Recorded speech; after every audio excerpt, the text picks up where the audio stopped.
Yeah, and to keep things moving, I'm gonna put a link to our pretest Oh yeah, let me also survey. share it. Yeah, I can also put the QR code here. there we go. Just a little reminder, and we'll get into a little more. If you are on a laptop or a desktop, that's a much better experience because you'll be able to zoom in easier and navigate some of the tools, and then be able to access QR codes like this with your phone. It kind of makes you a little more nimble. We'll go over the kind of IT tech stuff in a little bit, but welcome everyone. If you're here for Rethinking Pedagogical Strategies for Online Learning, another webinar in the Prime Pedagogy Certificate Series, you are in the right place at the right time. Thank you for joining. Hi, Uday. Hi, Anita. What do we got here?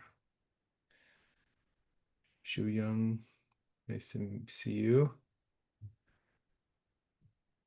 We'll be linking to the Miro board in a moment where we're going to be doing most of our interactive learning today.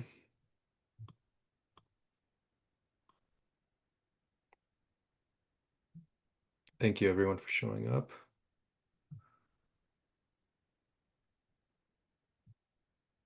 All right.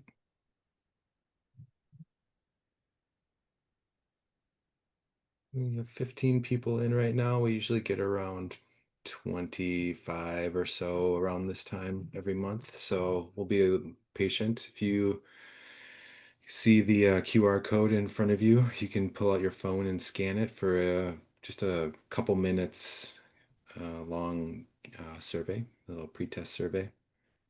We're looking at obstacles that you may have in planning and teaching online learning today, and then we'll go deep with you like we always do.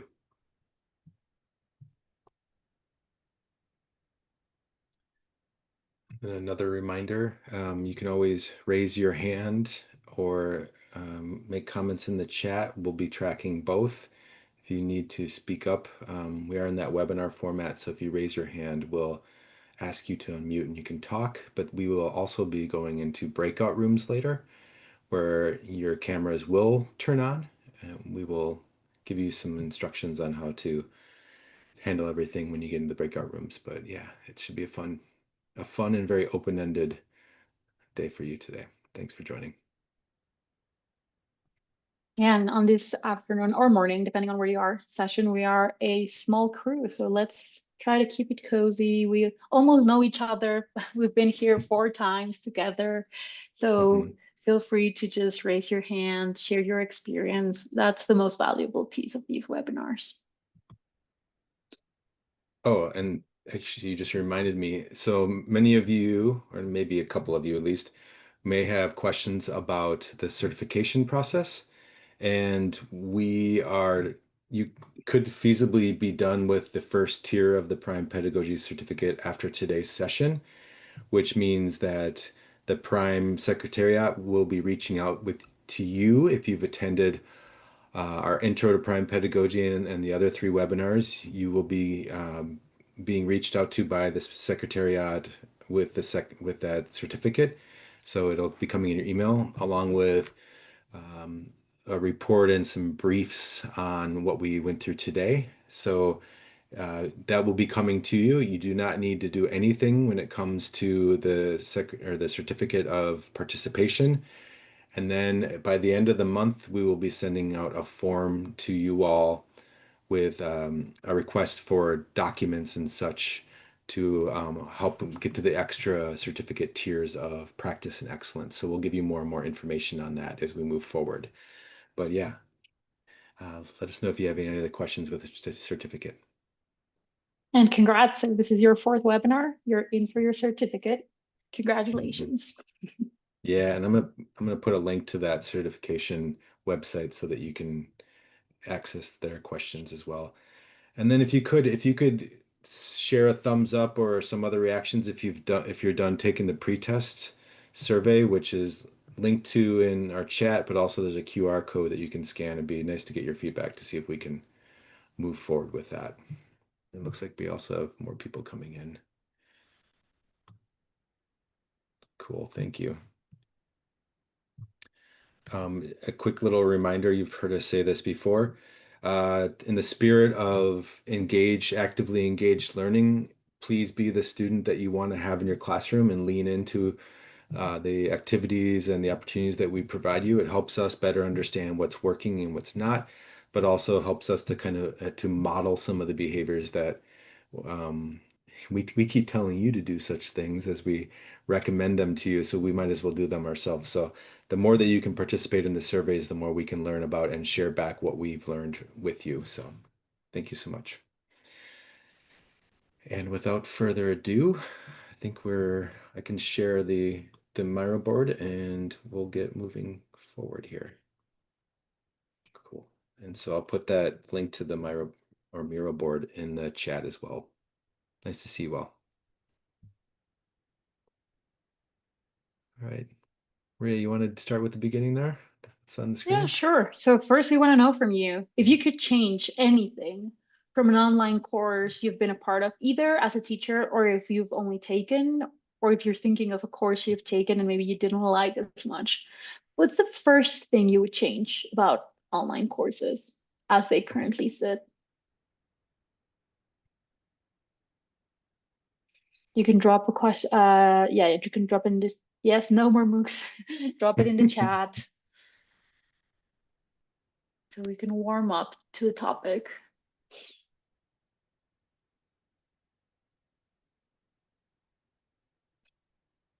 Make it more engaging. Yeah. Thanks, Jess. And Jess, nice to see you. Recognize that. Yeah. That name in your posts, switch to immersive VR. Nice. That's ambitious. I like that. Nice to see you again, Mark. Yeah.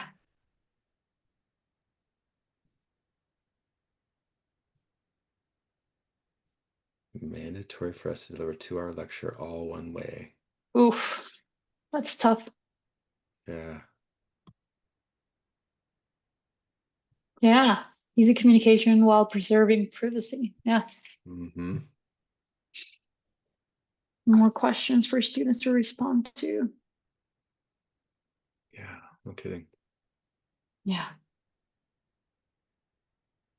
Thank you. Well, we will be visiting all of these. We will be dreaming a bit and we will be connecting prime pedagogy to online environment. So like it's all cool with the prime pedagogy, but what does it actually look like when I need to design an asynchronous or like a sync or online, any type of online environment? Building in collaboration, differentiated evaluations, switching stimuli from videos to stories to facts to keep them engaged. Yeah, definitely. Yeah. Thank you so much. So I'm going to start doing a little housekeeping when it comes to the IT and using Miro. I know many of you have been here before.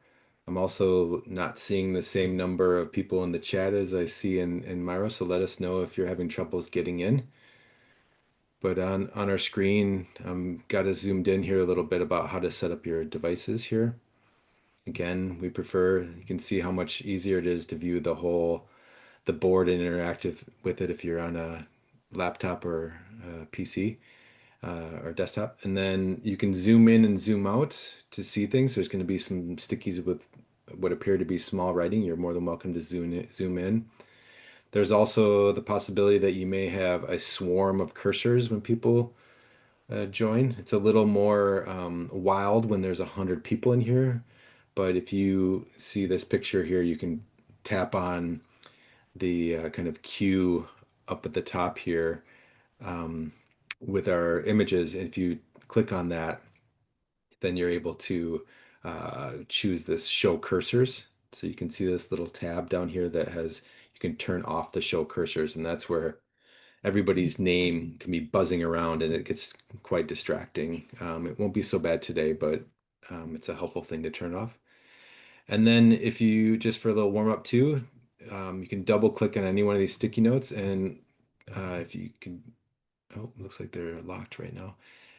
If we can take a look at those Oh, to start adding stickies about what is your favorite breakfast. We're just kind of throwing in some quick interactivities, nothing too serious and pretty low stakes. So I'm gonna put in mine. Let's see, breakfast burrito. I also like to have good old yogurt and granola. Chilaquiles. That looks like that could be Maria. yeah. I'm on to you. All right. Oh, skip breakfast. Take extra in bed. Nice. Beautiful. Love it.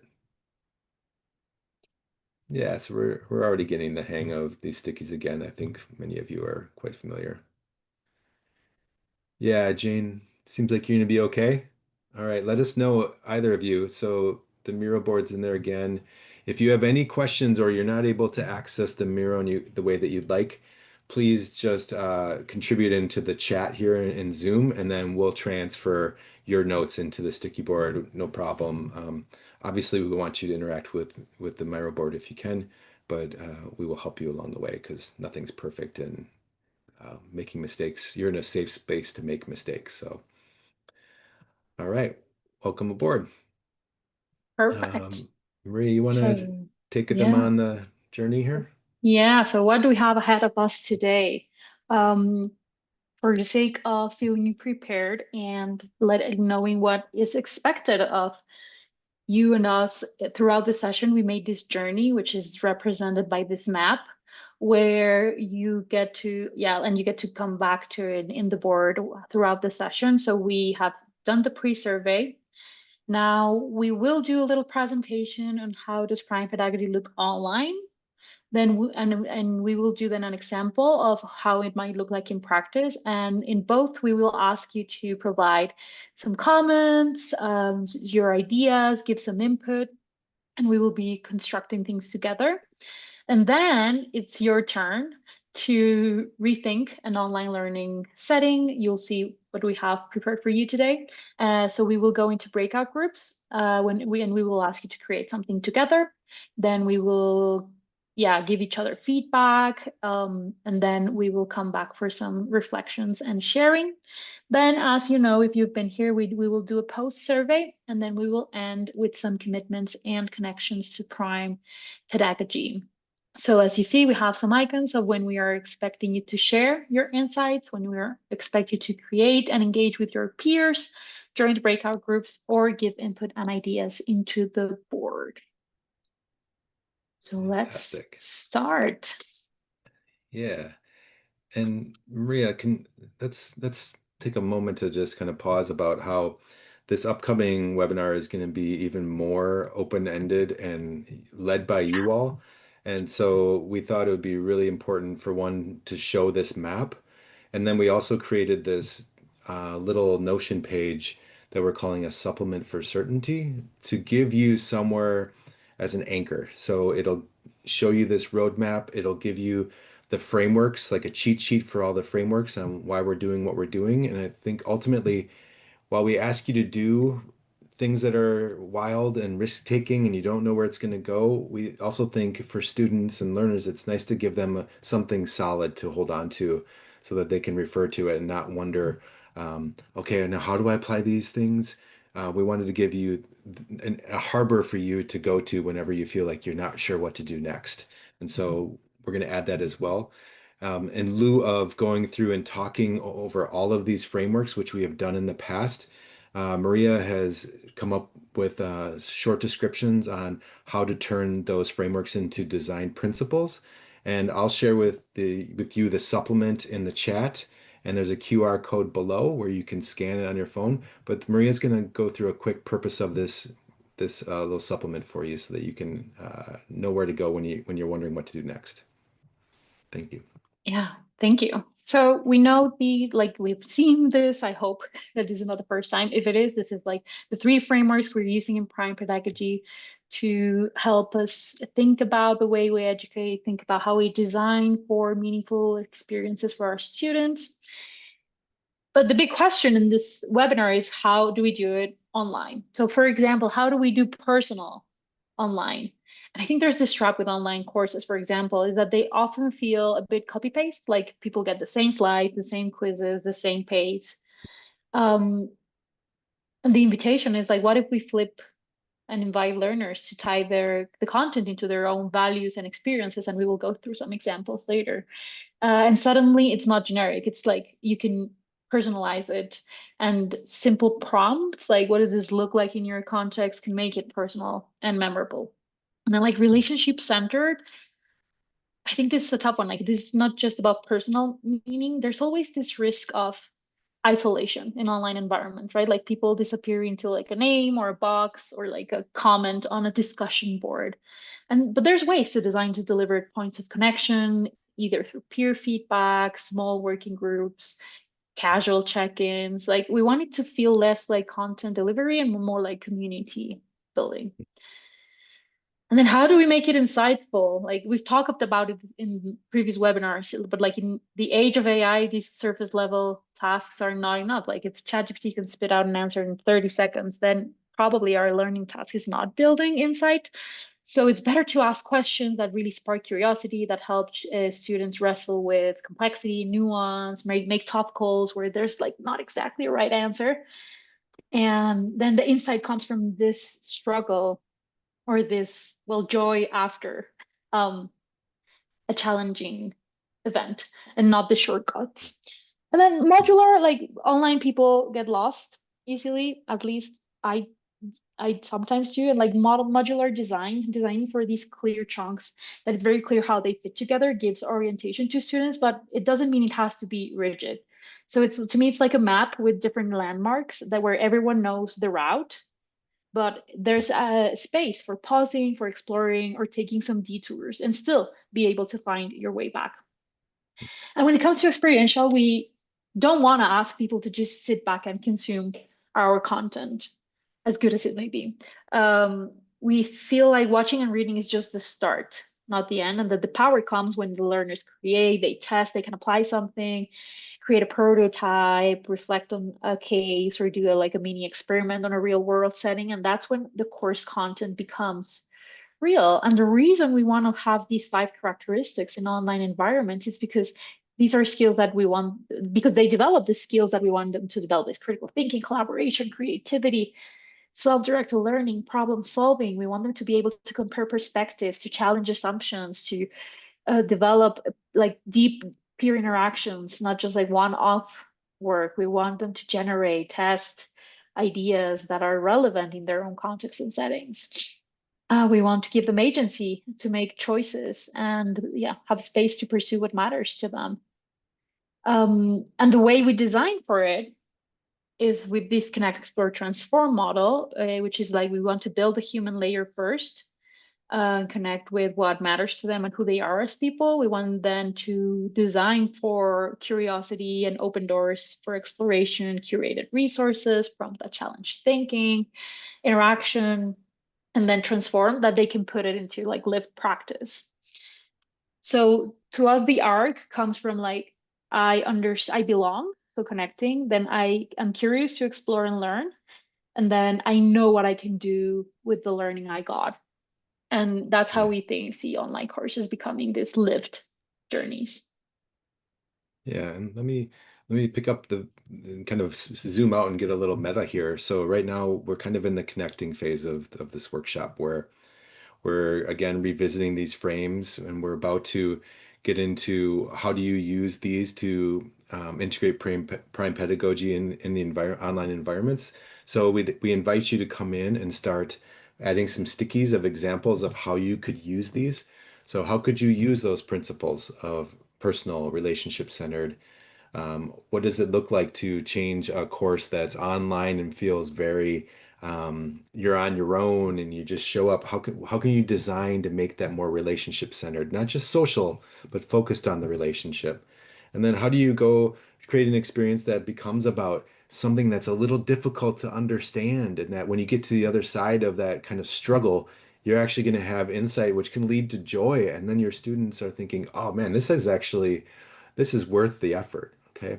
And so use some of that right now. We're in this connect phase. We're about to go into the explore phase, and then later we'll have you not just repeat what we've asked you to explore, but we're going to have you transform some courses into making them very primified is what we're using at this moment. But yeah, feel free to add some more stickies and you can keep referring back to this supplement if you have it open in front of you. You can keep looking at that for some anchor points, but also some recommendations on how to use these design principles. So I see we do have people already Yes, putting let me stickies zoom in in. a bit for us Thank to be you. able to see it in the screen share as well. So I'm sure we all of you already do so much that is related to these characteristics or the skills or the connect, explore, transform. So we do really want to learn from what's already working for you, Mhm. like forming shared purpose teams, getting to know the participants better, breakout rooms.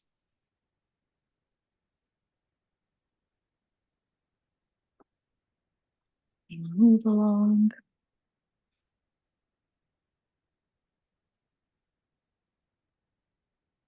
asking students what problems they want to solve. Yeah. Providing safe spaces for sharing. Absolutely. The safety must be there for us to be able to make mistakes, make bold ideas. Yeah.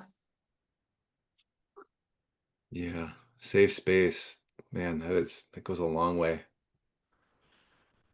Games or puzzles to evoke insightful discoveries. Yeah. Ooh, micro reflections. I like that.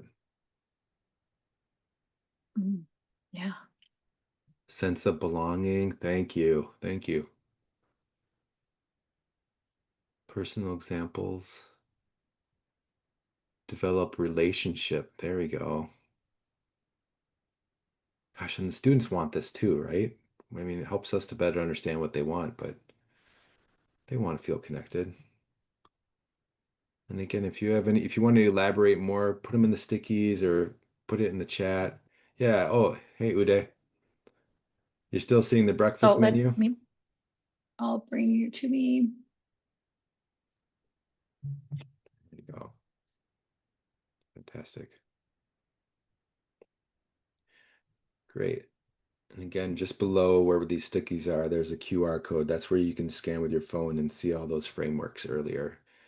And then we'll also show where we are on the map. Yeah. You can scan it here. You can find it and access it either through the link or from this code. Yeah. And again, if you have any questions, either put it in the chat or raise your hand and we'll open the mic so you can speak out. Yeah.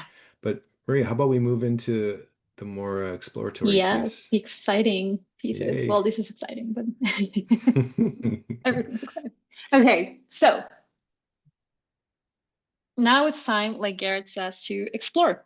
And what we've done is that we've taken examples from real sustainable supply chains or supply chain online courses available in the web from different universities or educational organizations. And we've tried to portray what like the most traditional structures that these courses have. So for example, having like learners, if the goal is to help learners understand and improve sustainability practice and supply chain management, sorry, most of them start with like video-based lectures. Then they invite students to read or go through articles, PDFs, case studies, and then either like a discussion board post or a quiz or a written assignment or like short answers and some reflections. So maybe sometimes there's a live session, a final project where you have to write a paper describing, for example, a sustainable supply chain from a company.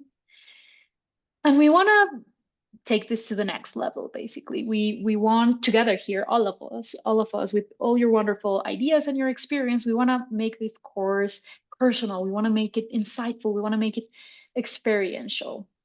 So let's start thinking together. What would we change from this course to make it even better. So for example, I'm thinking if you wanted to make it more personal, maybe instead of starting with a 25-minute recorded lecture explaining basic sustainability concepts, I would invite students to find a product at home, and try to trace they like from home and trace it.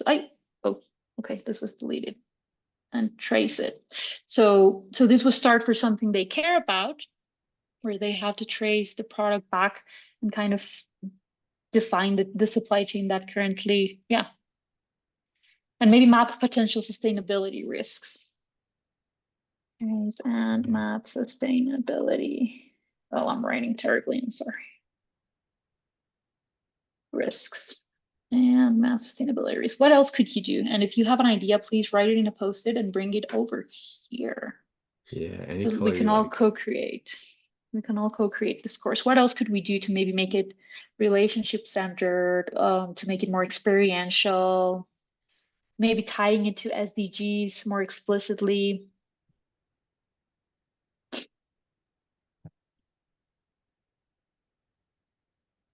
Yeah. Ask the students about their experiences with supply chains. Yeah, allowing students to find how the topic relates to their daily life, reduce waste in household settings. Yeah, asking students their daily experiences. We have here, have students debate their own perspective. So they are aware, yeah, that they have different views. I think this is so important in the age of the algorithm where we are having less and less opportunities to have different perspectives or to get to know different perspectives. No kidding. Yeah. Oh, something's happening. Sorry. There you go. Yeah, Okay, Uday, let us so know if you're getting stuck at all. There oh you yeah, go. let me bring Nice. everyone again. Okay, fantastic. Have teams assess benefits. Yeah. What else could we do to make this course even better and move from video, reading, quiz? Maria, is it okay if they scoot down to like week 2 and week 3 and start Yeah, yeah, commenting yeah, of about how they course. can do Like, things yeah, differently? yeah, yeah. Okay. You can add it to any of the weeks. Okay. Comparing products. Yeah. I mean, even if Mm. you're keen on changing final product or projects, I know there's a lot Oh of yeah. discussion about how to create a final product that AI can't just help you cheat. But going back to our last webinar last month, how do you design for AI to enhance the learning and not just enable? Yeah. Yeah. Like, we could do like simulations, role play between like buyer and supplier. See, that's what I'm talking about. There's too many videos in here. So, what are some Yeah. alternatives to videos that you all can come up with? So, like role playing, we had a session earlier today where they were talking about how do we hold businesses accountable for ethical malpractice and bringing kind of role playing the SEC to come in Yeah. and question people. And it got really heated. It was role play, but it was pretty exciting. Again, try to be the student that you want to have in your course. So lean in, act like you want them to behave. Hold a debate. Yeah, there we go. Hmm. Ooh, that students to compare their supplier relationships and how these differ across different supply chains. Yeah, that involves critical thinking and yeah, deeper reasoning. Wait, when we say compare products, I can't remember who put that up there, but can you either in the chat or raise your hand or add another sticky? What are some ways that they can compare those products? Let's get a little more detail in here. That could be really fun. Hi, Glenn. Hi. Yeah, so I put that one in. So what I propose in sort of week 1 is get students to identify what's the supply chain that they're most interested in, and then you have variability across the whole class, and they're all looking at their own supply chain. But then in this one here, looking at comparing different supply chains and the different relationships that exist across the different products or goods that are being manufactured and the like. So they might identify, for example, in the garment supply chain, that there's very loose and power-based relationships versus, for example, within a mining, that there might be very close, long-lasting, sustained relationships, as an example. And they might identify through those differences some greater degree of insight. Nice. So even though they may not be in the same product line, or even seems like almost like a community, they could learn from each other by their differences. I like that. That's that's diversity for you. I love it. Yeah. Thanks so much for sharing. Anybody How to have any distribute. ideas for the final papers and projects? What can we do differently when it comes to getting to the end of a course on sustainable supply chains? What can we do differently there than just upload them to your LMS? Or what have you learned that keep it the same but do it better? What are some examples that you all can think of for those? That'd be really Yeah. helpful. I like discussing a current piece of news in terms of the topics being discussed. So that way there's the surprise or unpredictable element to it. So if like every week you're selecting a recent piece of news to talk about your topic, that keeps it fresh, but it also keeps it hard to solve with ChatGPT. Mhm. It's getting easier and easier Okay. to just lean on ChatGPT or whatever your Yeah, LLM of your choice preferred. is. Yeah, yeah. They have to present, like pitch their project to a board of directors. Yeah. Collecting data from an internship if possible to highlight the supply chain problem. Yeah. Elevator pitch, presenting a call to action, industry briefs. These are much more relevant than a 2000 word paper describing a sustainable supply chain. And Mark, you pick an obituary every week in your leadership class. Do you want to add to that? I'll put it, yeah, can you raise your hand if you want to talk more or if you want to elaborate that? I'm curious what your teaching point is with that. And I was also thinking, what are some examples you have of bringing people from industry? Do you ever Zoom people in to have conversations with your students? I'm sure many of you are connected, uh, not just from internships necessarily, but to give them real world examples. Because I see in week 4, we have a live session reviewing these models. And is that more abstract, or can we go further and bring in real people to talk about real problems? Yeah, and go ahead, Mark. Hi, hello everyone, whatever time of day it is, where you are. Yes, what I do in my leadership class is that every time a student is late, they have to talk about a person recently dead at the next in the next class. Mm-hmm. It's not just ripped off the headlines. It's that you can reflect on someone's past life and what they've accomplished, and it can be any kind of leader. Sometimes it's an artist, sometimes it's a politician, sometimes it's a business leader, or someone from the world of sports. Doesn't really matter, but it's to show that there are many ways to lead by example.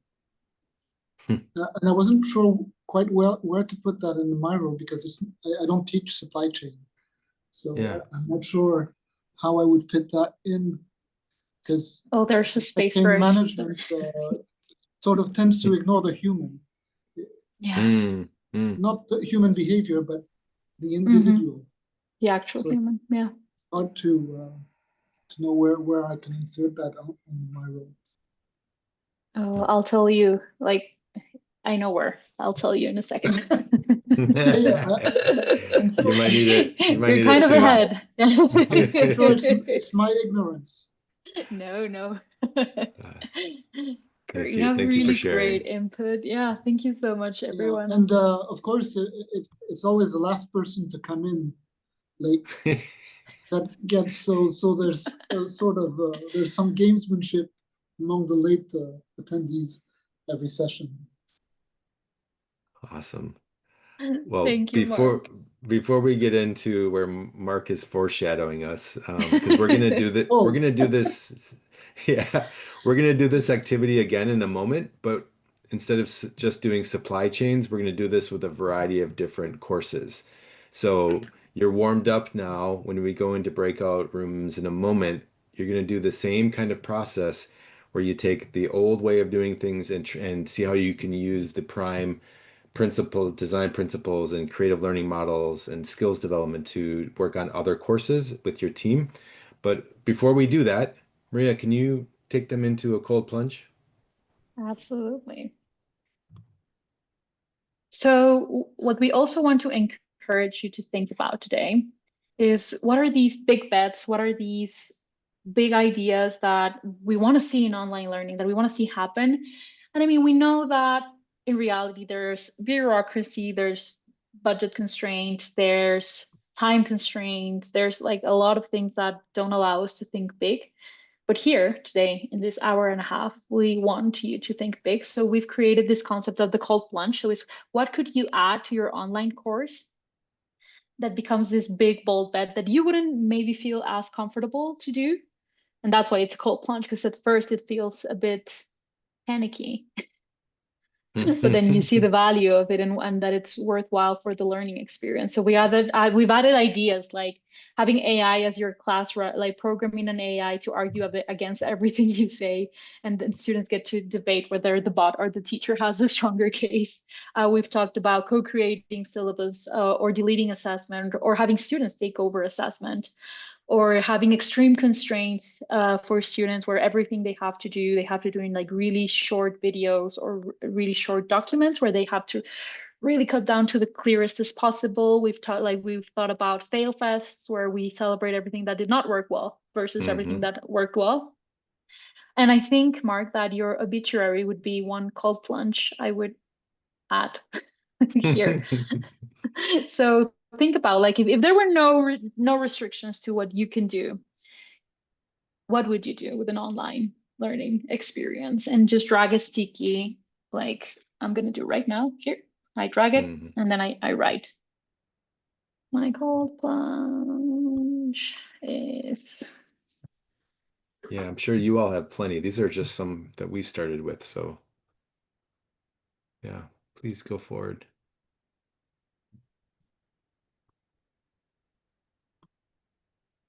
even if there were no tech limitations. Like Mark, you've mentioned VR. Like if yeah, like go wild. Mm.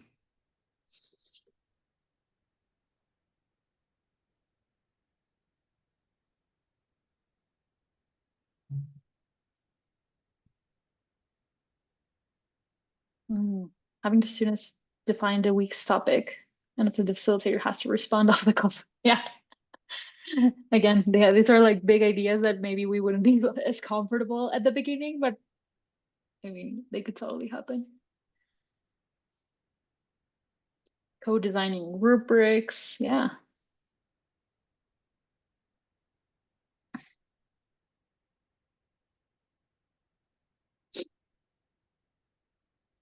Yeah, and I know Mark, like you already do the obituary, like it's not like it's feasible, but I think it is a bold idea that keeps the learning fresh, deep, and it's bold. So yeah, I think that's a great example of a cold plunge.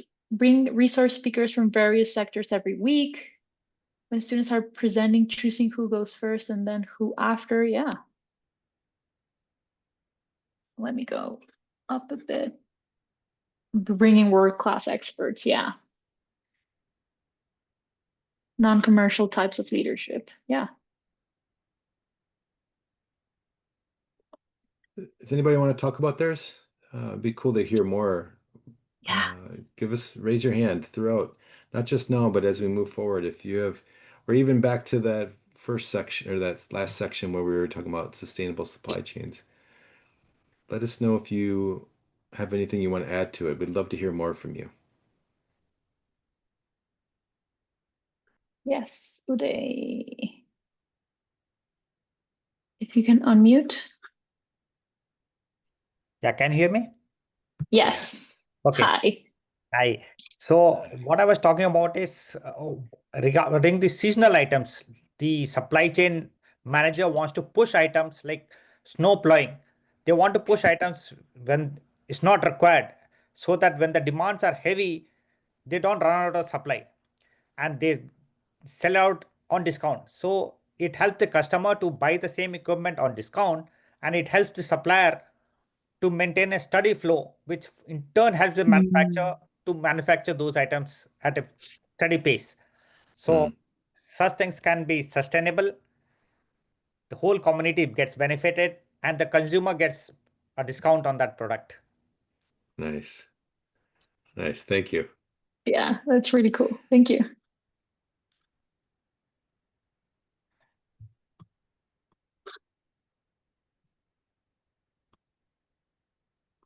Cool. Flipping AI. So generate an essay with AI, and then you're the one critiquing it.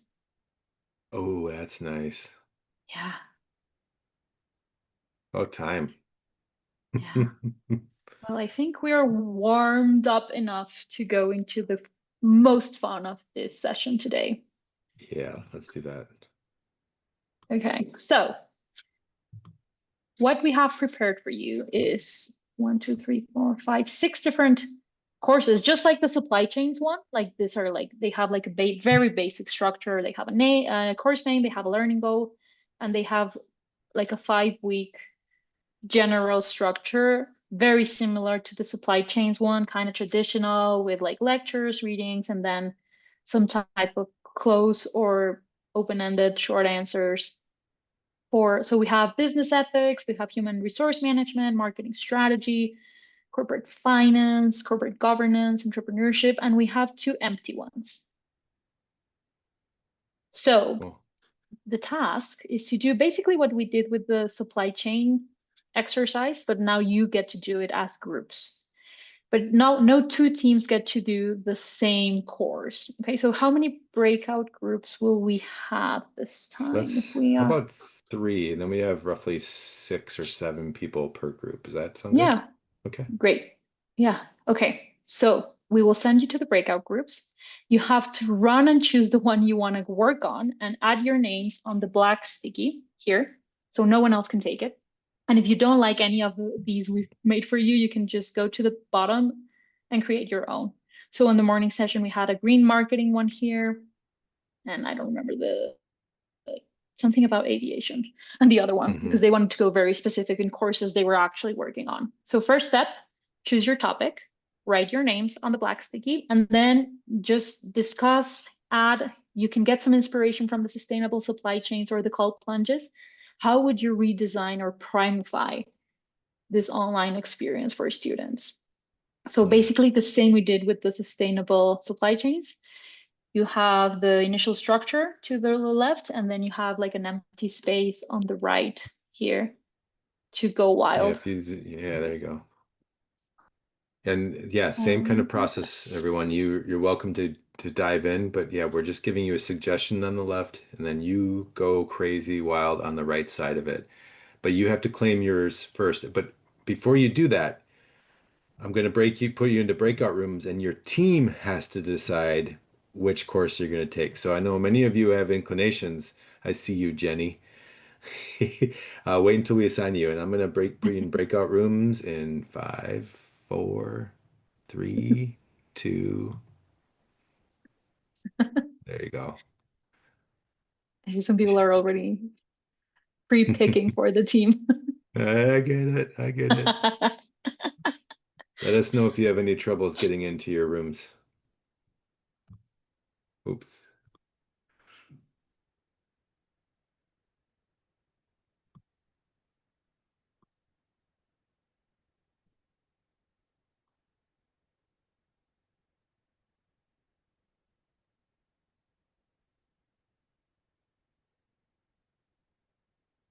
So Abu, Justin, Nikita, Peter, Smita, let us know if you're having difficulties. It might be because you're on your mobile, but you've all been assigned to rooms. So Justin, I think you're in room 3. Nikita, also in room 3. Smita, room 2. Let us know if you need any help.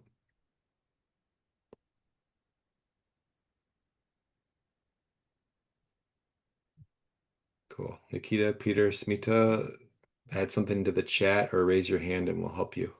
Thank you.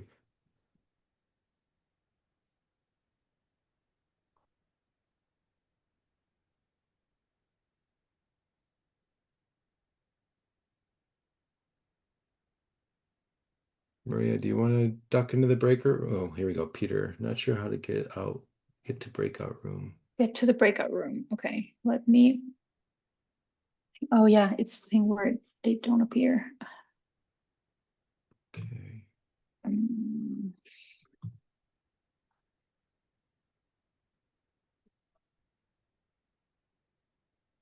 okay, I'm just gonna quickly put you in as a panelist. Let's see if that works.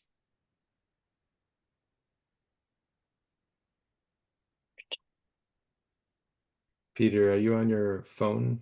Okay, there we go. Yeah, I'm as a panelist now. Okay, does he appear in the top participants in the rooms? No, unassigned. No, he doesn't appear in the panelist section either. So Okay. sometimes what happens is that if you're on the Zoom app, you're not visible to us. So if you can like leave and rejoin, then it becomes easier for us to assign you to a breakout room. Yeah. And sorry about the glitch, Peter. Yeah, sorry, Peter. If you can hop out and then hop back in, hopefully it'll help us reassign you. And then Nikita and Smita, let us know how we can help. If not, we can just sit in plenary here and we can talk about these as well, or you can go in and play. Just send a sticky to them to say you're not just a ghost making stickers, but that you're just unable to get in. We understand. Thanks.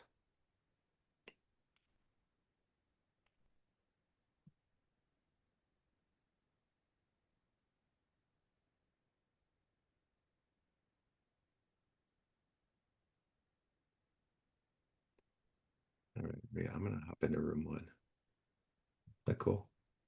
Or did you want to hop in? Oh, go ahead. Okay.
Team 1 is Doing great.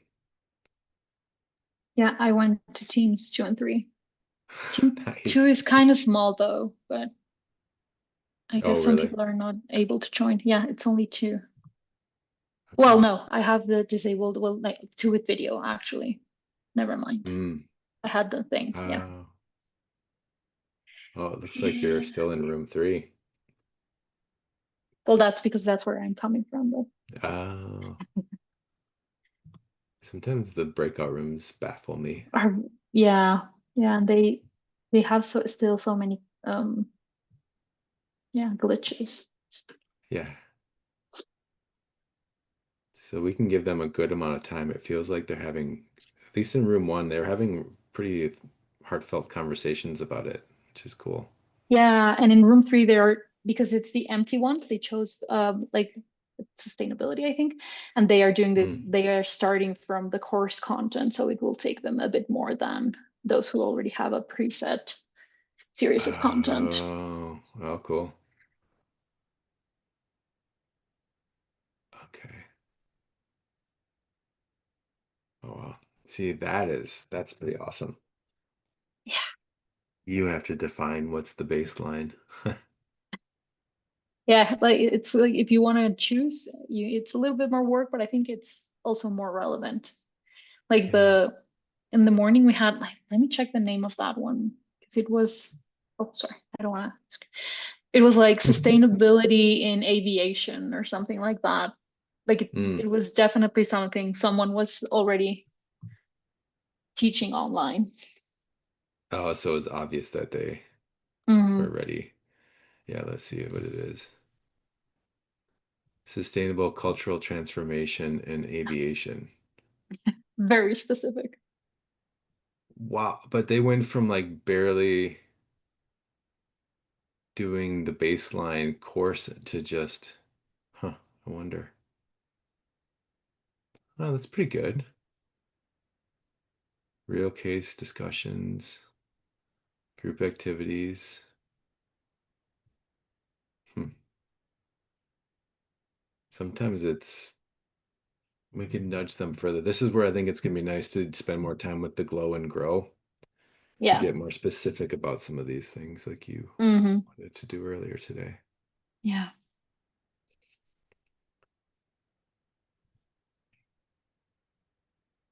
And every once in a while I forget that when we hop into the room, like, oh, these are a lot of really smart people. Yeah, they are. Yeah, they absolutely.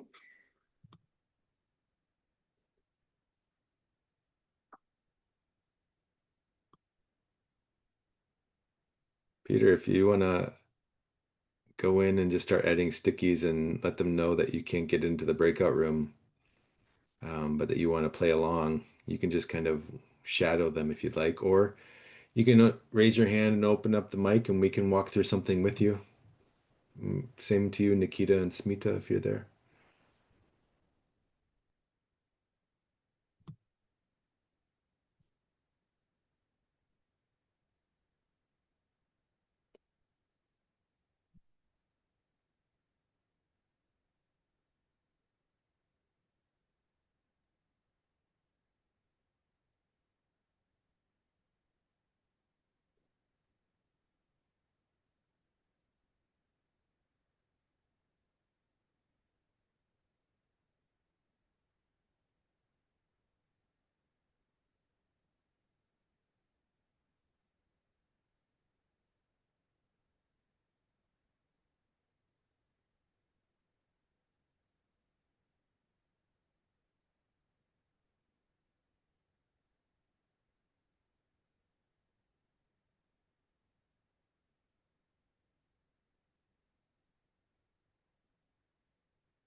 Sure would be cool if we could get everybody to come for an in-person session Oh for some yeah. of these things.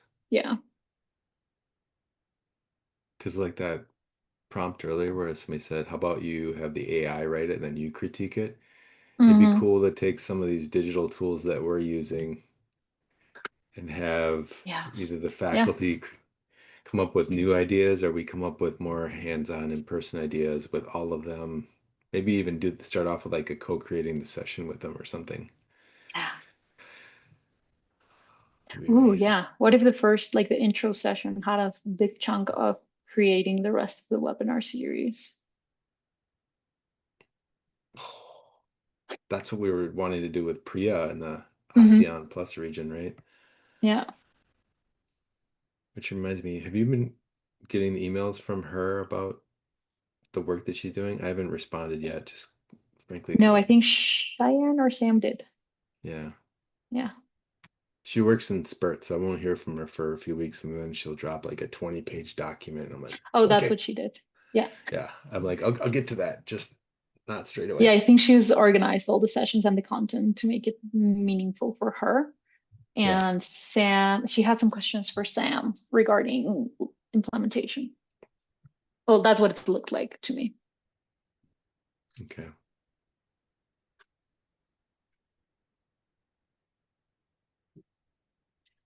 Let's see how the corporate governance team is doing.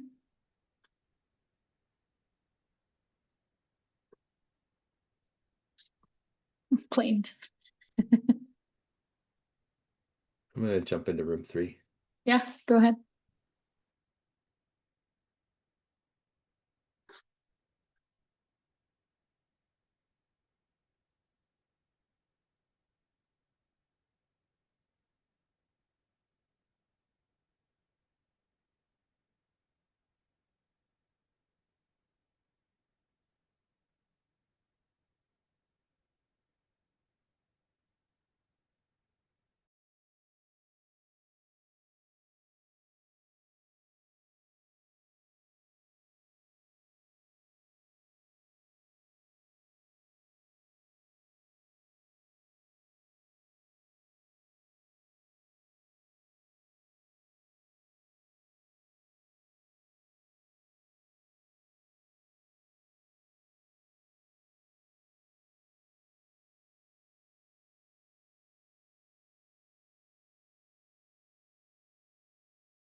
Oh, okay. So you say that again, Maria? I was reading it.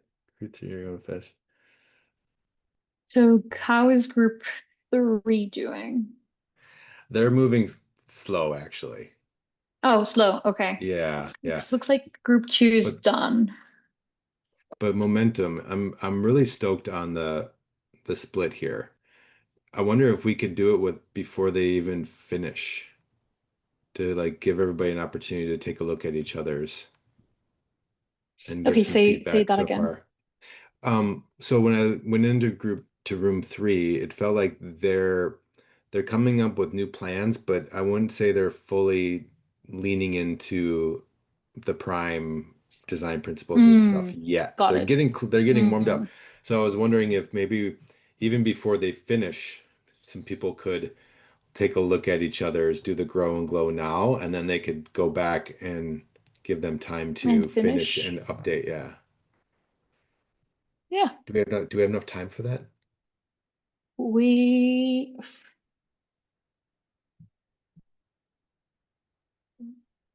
I mean, we do. I'm just thinking that when we explained the whole certainty map, we didn't disclose that. So, Yeah. Okay. Yeah. but I mean, I think it's a good surprise, but Well, we can wait. Um, I think they yeah. should, like, how long? I mean, group one is on week 3. Group 2 is kind of filling the pieces with a different logic, and then same for group 3. Do you mind if I cover up? Because everybody's on the left side. If I put just like a something to block all those on the right side, Oh yeah. so they can more easily. Yeah, here I'll put it in.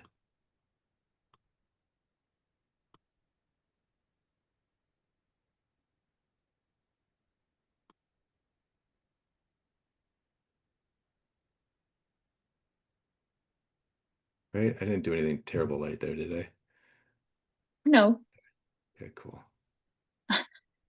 I just want to make sure I actually did that right. And then I'll do that with the other one too. Just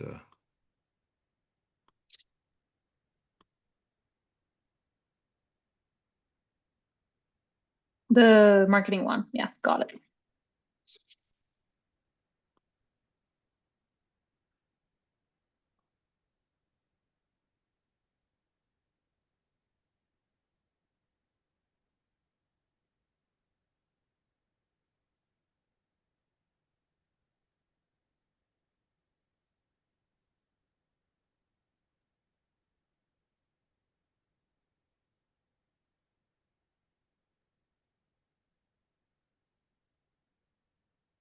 then this way they can cleanly go to each other.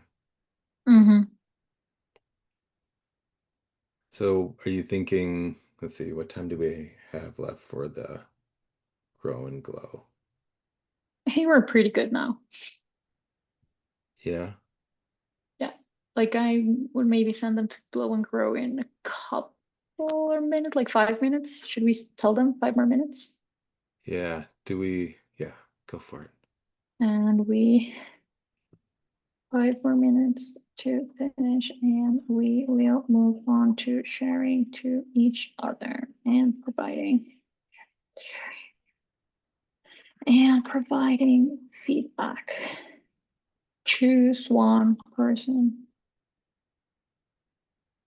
for presentations. One or more.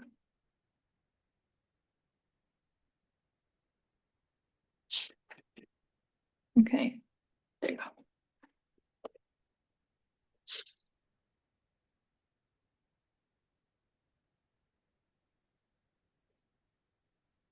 Funny when there's not 80 or 100 people. Mm-hmm. I didn't even notice your announcement this morning of like when people were Oh, coming back. yeah. It almost feels like with that, we should get our ratios dialed in a little more, where with like 20 to 30 people, 2 people is enough. But with 80 to Yeah, 100, we should have like 3 facilitators and then somebody supporting the chat and like a stuff. moderator and stuff. Yeah. Yeah. Yeah, I was thinking Marietta could help with that. Oh, yeah, that's right. Mm-hmm. So you had a good chat with her, huh? Yeah. That's great.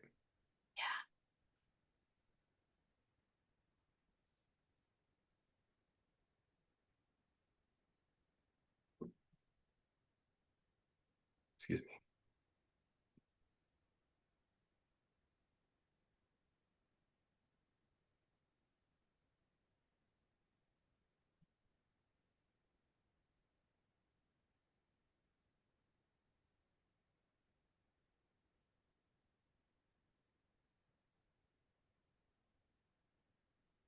Looks like group 2 is getting pretty close. Yeah, I think they were the fastest. Well, I think, yeah. Oh,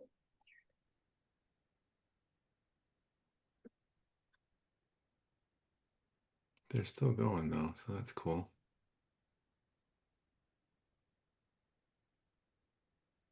this is where the cursors become a bit more handy because you can see Yeah, I where was just gonna say that's so clever. where's people. Yeah, then you Lurking. can see how many are actually, yeah.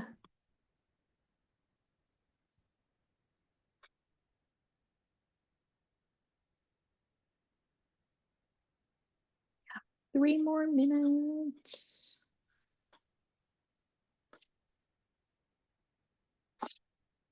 Okay. So we'll take like 10 minutes for the feedback. 5-10 minutes. And then go to the exit survey and commitment forms. Yes. Cool. And then before we do all that, I will remind them to be the students that they want again, because we had Mhm. people like running for the door 5 minutes early this morning. And it's like, no, we're not done yet. Oh, We have enough data though. that's good.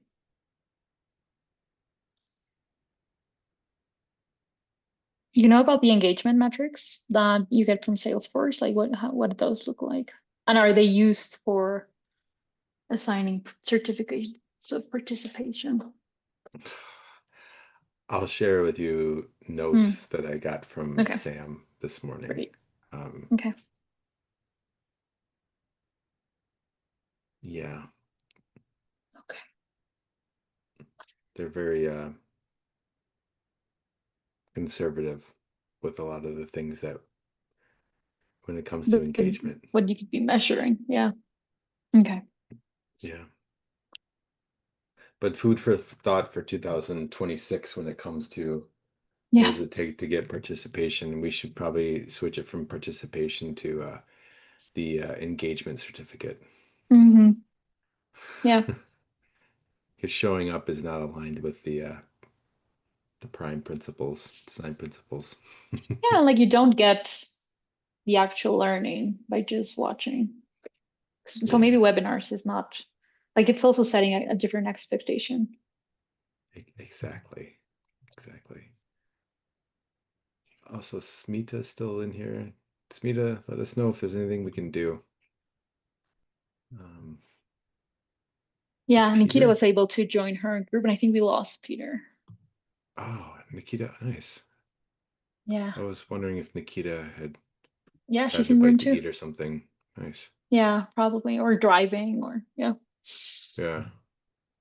Lifing. Yeah.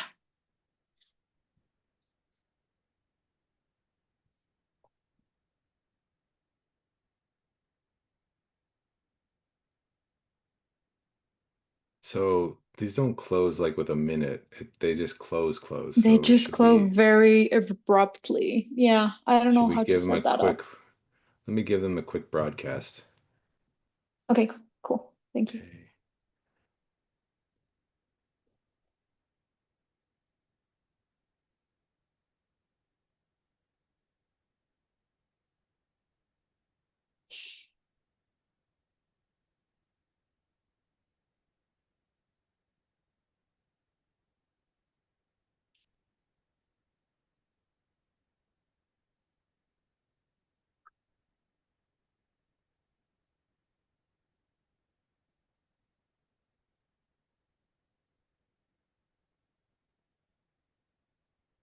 Maybe we can go in and set these webinars to do like 1 minute timeouts. There should be a way. Yeah. Yeah, and Also then we, with the admitting people before, like there's some settings we need to yeah, I think we improve. could do the pre-test before they get in even, be like a requirement. Yeah, Yeah, I'm gonna close them now. okay. Thank you. There's like 2 steps to closing it. Welcome, everyone.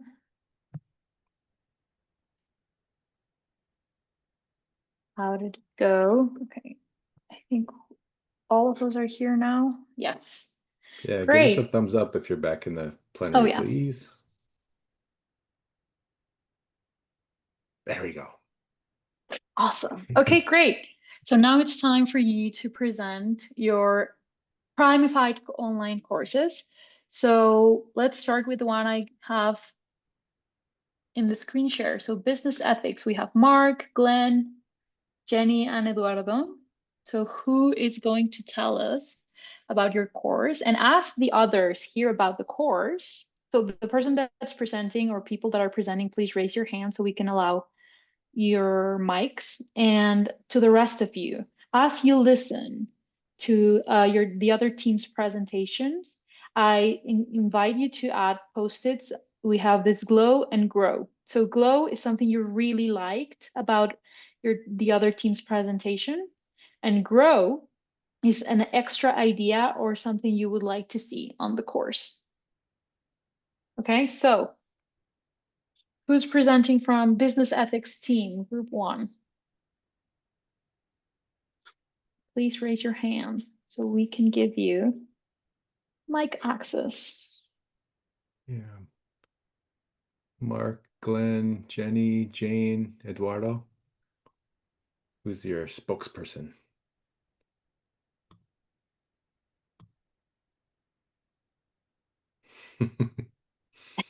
Okay, Glenn and Mark, you have been voluntold. Here you go, Glenn and Mark.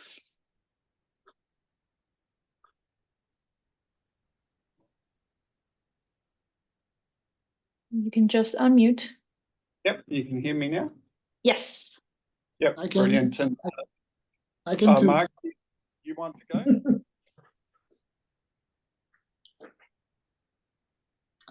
Well, go ahead, Glenn, by all means. Yeah, I'll go through and then Mark will add in the good details to it. So what we really saw is we focused on the learning goal, which was to really equip students to analyze ethical dilemmas and then to expose them to a range of real world contexts where they could evaluate their responses. But we wanted to also scaffold them up to that. So really in week 1, we're looking at the personalization of the learning by looking at their personal definitions and perspectives, but then to also engage with the different philosophical positions and to identify which resonates with them, but compare that with the other students. So really week 1 was building on that foundation. Week 2 was then looking at that scaffolding, where we're looking at first looking at ethical dilemma from a fictional case. And identify one of those, then also to think about also doing a case which was an ethical resilience building one, which was a sort of online synchronous activity. But then also getting students to debate their perspectives through those. Then week 3 and week 4, we really moved on that transition into the real world cases. So students would find real world ethical dilemmas of ethics and business using different current events, and within which they might actually also use AI to have questioning or to craft different role plays and different action approaches. And then so largely that it was going to focus probably on the prominent negative ethical ones. And we also wanted them to increase their criticality. And in week 4, we looked at them picking their favorite business or brand to assess their ethical profile and to really think of what an impact statement might be in regards to that. And also from multiple perspectives, the philosophical perspectives there. And then week 5 to sort of close that off is sort of as a more authentic assessment item was actually to write a letter to their favorite brand or business, which they looked at in week 4, to advise that business on their ethics profile and what recommended actions. And then also, as noted here, the reflections within the course content. So thinking about from that initial definition or perspective that they proposed personally to where they are now. Mark, did you want to add in particularly those ideas about those the dilemma, the resilience building, and or the other case that you were talking about? Sure. So one thing that we saw as a learning goal too was for participants in the course to develop the sort of ethical self-defense toolkit. And so we would organize probably from week 2 little exercises where we would do some role play, where one student would be put into an ethical dilemma by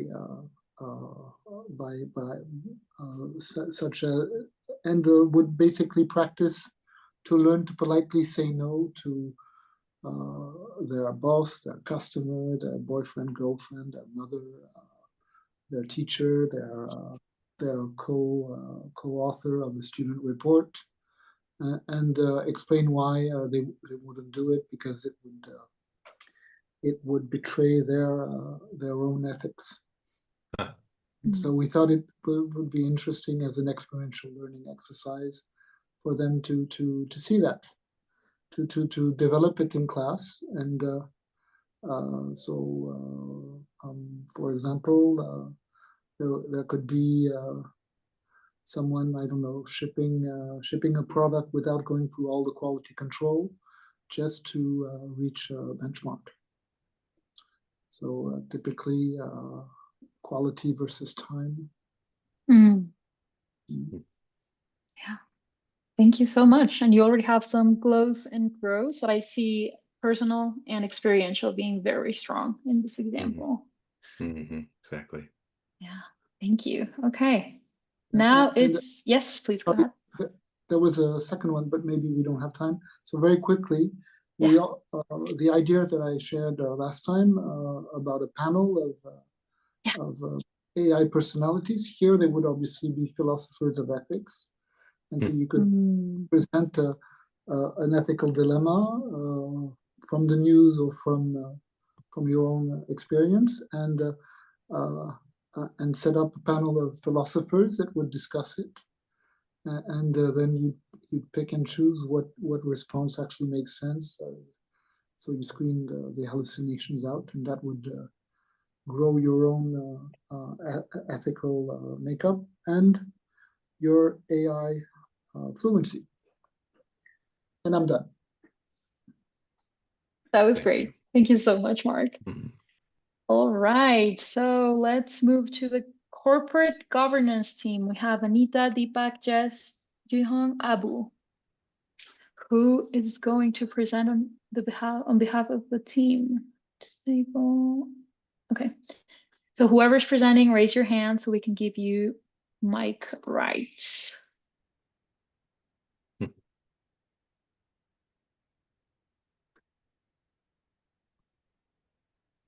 There you go, Anita.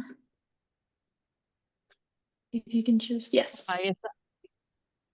Yes, I'm happy to have a go, and anybody else in the team, pop your hand up as well if you would also like to pop in.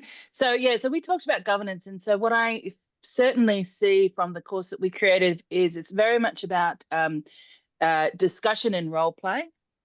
So obviously in week 1 we felt that we needed to give them some foundational information to begin with, given that they are with the assumption that they are beginners.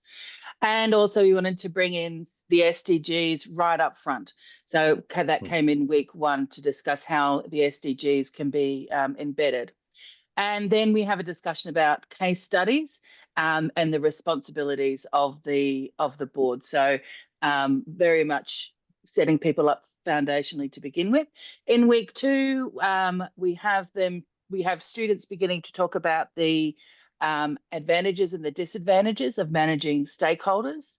And we use technology to do that. So using a Miro board. So we have this sort of interactive approach, but also Deepak very rightly pointed out that that it would also perhaps allow for an asynchronous experience as well as a synchronous experience, and I think that's an important aspect of online teaching. We begin to talk about governance failure, so begin to critically think about some of the pitfalls of governance. And we have a sort of an early upfront formative assessment, so not a summative one, but a formative one to help to drive a little bit more interaction, where students each post or produce some sort of piece of small, foundational work, and the other students then critique it. And so that will help in the sort of the general learning of the course and interactions between students. In week 3, we start to talk about the role of the board directors, which also means that we have to address things like dual class structure and also, DEI type of diversity, inclusion, equity type of issues as well on boards. And of course, that would then lead into that sort of uncovers other issues like power structures and things like that. And then we provide the class a table of comparisons in terms of compensation between government officials, and students can then discuss this in their home country and see if they can find links to governance, corruption, which of course is an important issue that needs to be addressed when we do talk about governance. So that week leads into week 4, where we're talking about unethical behaviours.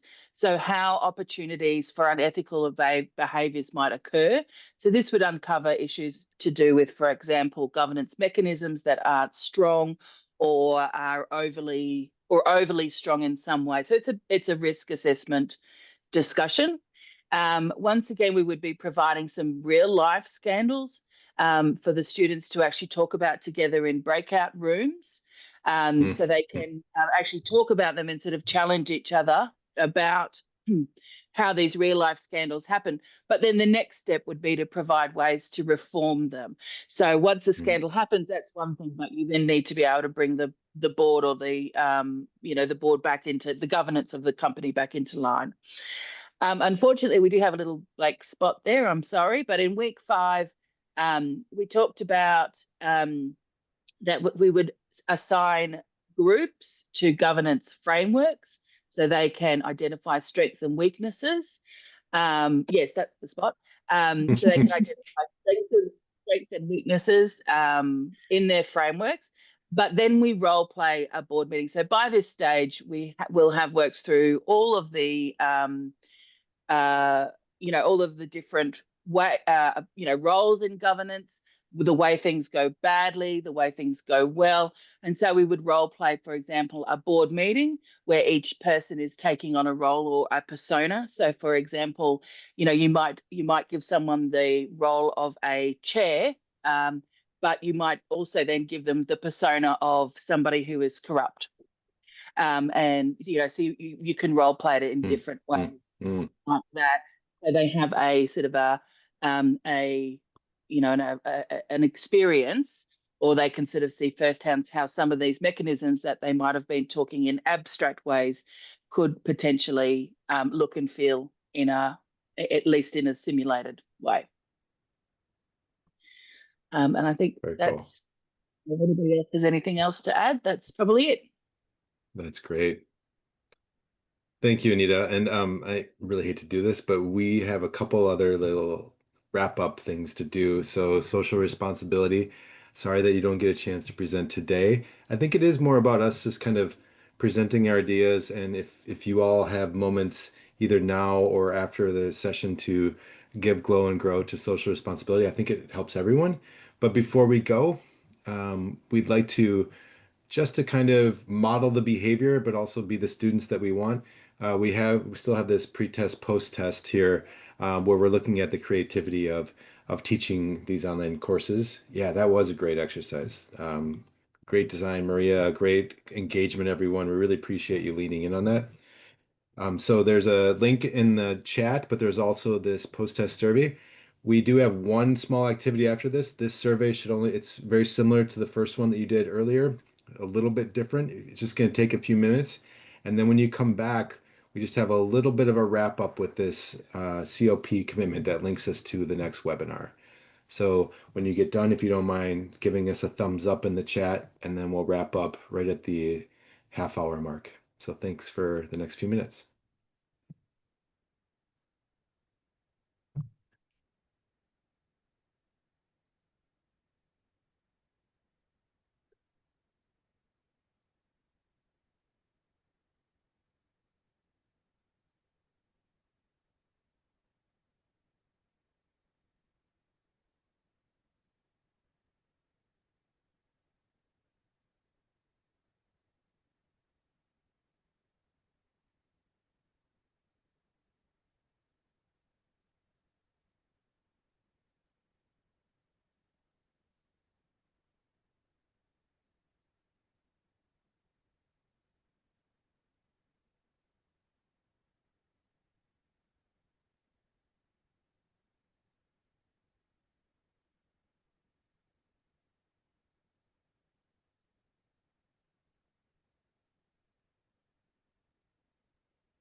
Okay, we have some thumbs up.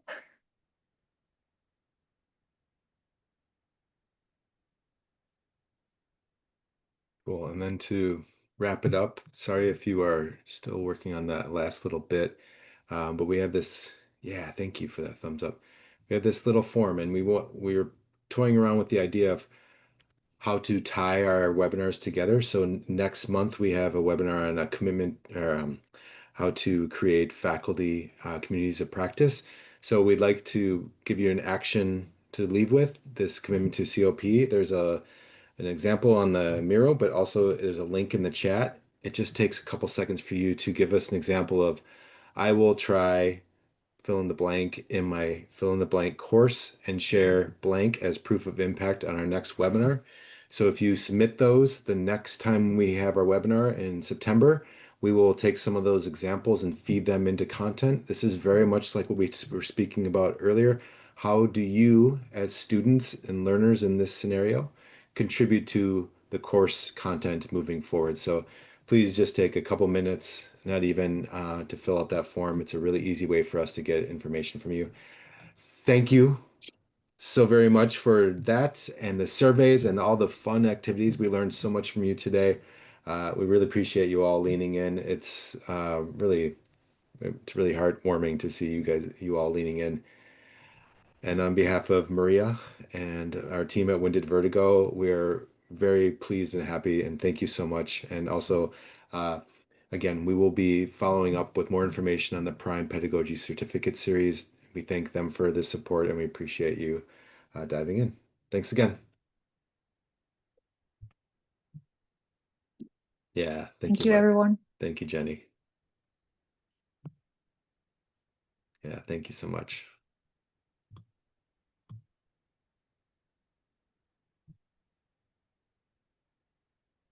Yeah, thank you all. Oh, so nice. Y'all are so cool. Thanks. Proof of impact. How do you show evidence that if you try a Prime Pedagogy design principle in your fill in the blank course, what kind of evidence would you show to see if whether that had an impact? And then just kind of speculate what you would measure to see if what you're doing is working, if that helps Jane. Thanks for asking. And thank you, Anna, Eduardo, Deepak. Cool.